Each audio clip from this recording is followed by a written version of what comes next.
Our political insiders join us here in the studio. Charlie Giroux and Tony May. Guys, welcome.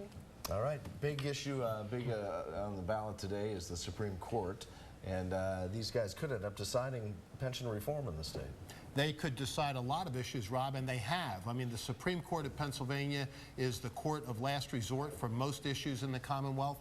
Very powerful. There are 3 seats up. I can't remember, Tony, any time when 3 seats have been up at the same time. Not in this century. Not in this century. And it really, in many respects, is for all the marbles. Today, the individual parties decide who their nominees will be a battle royale in the fall. Yeah, it will. Yeah.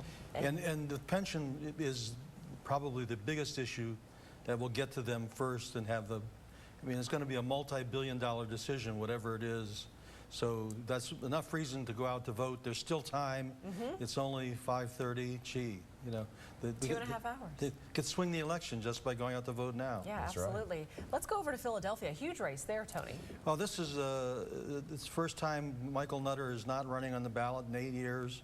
It'll be a sea change for Philadelphia. We have popular state senator Tony Williams running, but who was the odds-on favorite because he was extremely well funded until Jim Kenney, a former city councilman in Philadelphia, got into the race, and he was leading in the polls going into the polling booth this morning, so it's going to be tight to see who wins.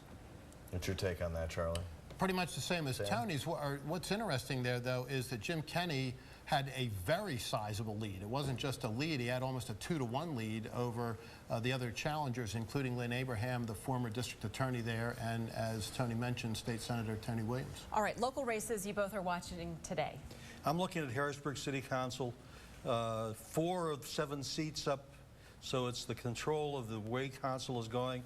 It's the first test of the popularity of Mayor Eric Papenfuss. He's endorsed a slate. So it's going to be interesting to see how it turns out, and it's going to be very tight, I think. Watching Cumberland County in particular, where there is a hotly contested race for judge to replace retiring President Judge Kevin Hess, and an equally contentious primary in the Republican side for county commissioner, where the 2 Republican incumbents have, shall we say, not gotten along very well together and have been publicly attacking each other through the process.